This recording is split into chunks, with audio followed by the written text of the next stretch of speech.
welcome. So today's video might have just a little bit of noise in the background because I am doing laundry, but there was no way for me to do it all and have a perfectly silent video, so sorry about that.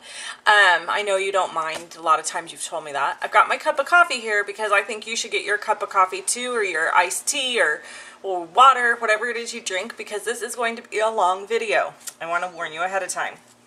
So, you've been watching the videos this week of the gifts that I gave to my downline members, which are my team members, the people that joined me on my team that attended convention with me, which was Katina Martinez and Dreamia Toloso.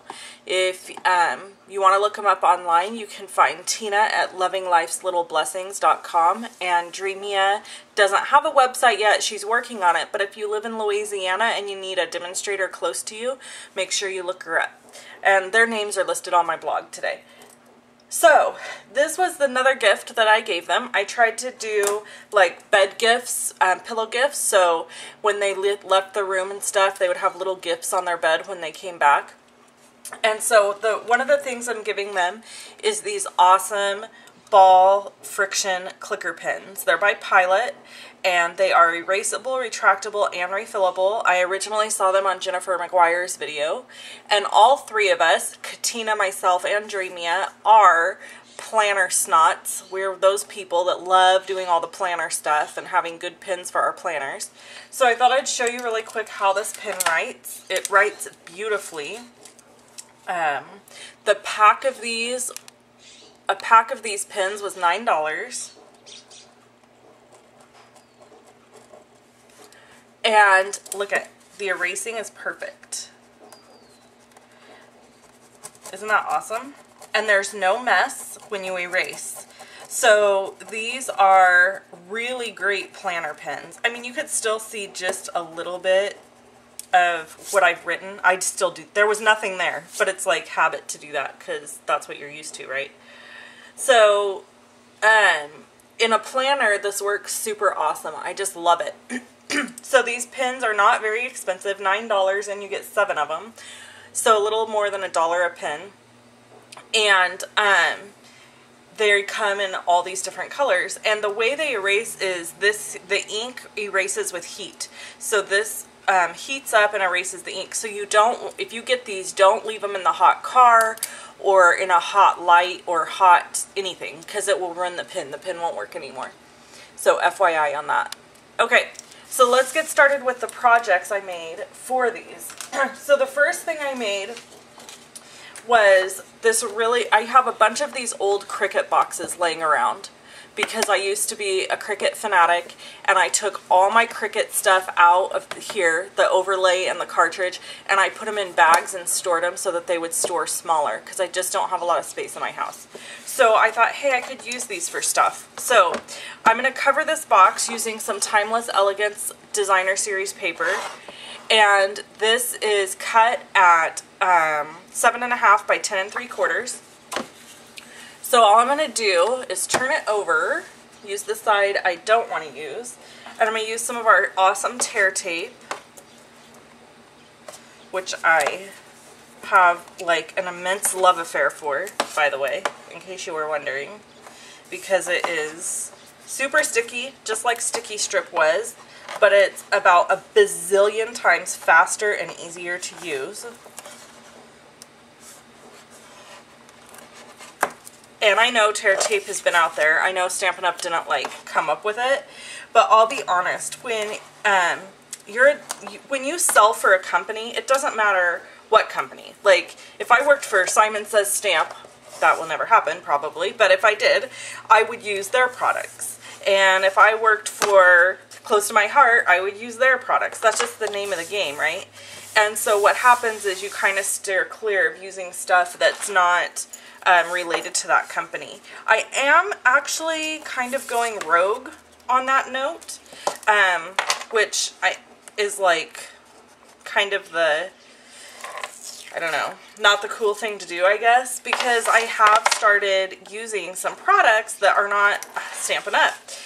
Mostly crafting supplies that help me get do easier crafting or stuff like that. Definitely Copics. I just ordered a whole bunch of Copic markers, so those should be here in August because they come all the way from Japan.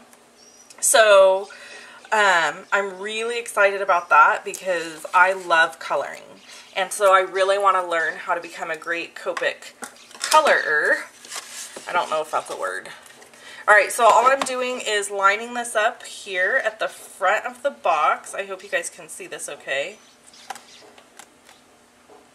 Just lining it up at the front of the box, pushing it down, and then pushing this away. This doesn't have to be perfect. I mean, honestly, they'll probably end up throwing these boxes away. I doubt they're going to keep them.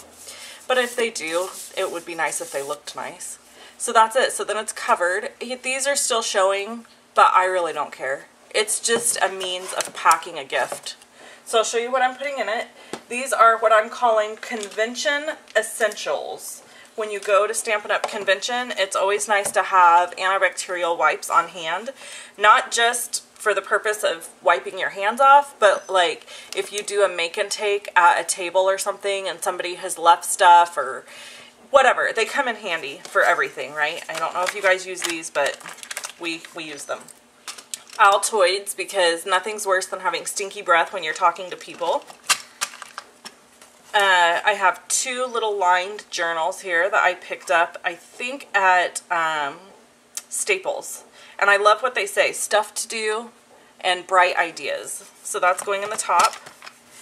And then these little owl post-it notes. They came in a pack of 2, but I thought they were really cute, and so I separated them out so they each get one. And then that closes down, and this has kind of a magnetic closure here. So it really holds it down pretty nice. And then I have this that I'm going to adhere to the top, a little Purell thing they could hook onto their bag. Just so you know, this is not the only project I'm doing today. That's why I said this video is going to be really long. So stick with me, okay? I probably should break this up into 2 videos. Okay, so then I'm just using a piece of this beautiful 3/8 inch stitched black ribbon. It's very satiny and beautiful. And I am going to just double knot this.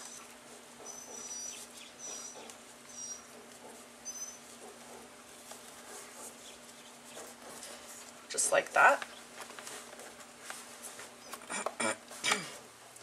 And I'm going to trim off the edges because this really isn't even going to show.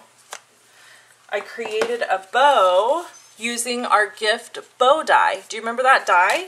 It's not retired, it's still in the catalog, but it doesn't get much use anymore. People, I think what happens, the stuff that is like retired and moves over, is people kind of forget about it and they don't use it as often. And so I love this die. It creates beautiful bows. And so I just created this one really quick, still using the Timeless Elegance. And right now I'm just taking a bunch of glue dots and putting them on here because I really don't want this bow to fall off. And it's going, all these gifts are going to get packed in a box, and then, so they'll probably be jostled around a bit. So that's it. I'm adhering that there, and then I'm going to take this. This kind of ruins the look of my box, but I didn't know what else to do with it, and I didn't want to just like lay it on the bed randomly. So it's getting hooked on here. So there you go. That's the cute little covered box for one of them. They're both the same boxes, so one will get this one and one will get another one. It's just got different paper. And you can see pictures on my blog. I actually think I am going to cut this into 2 videos. So this one will end this video. And if you want to see how I made the other project to hold the pens that I'm going to also give them, you can check it out on my blog or just watch part 2 of this video. It should show up in my video reel. Okay? Thanks for watching. Bye-bye.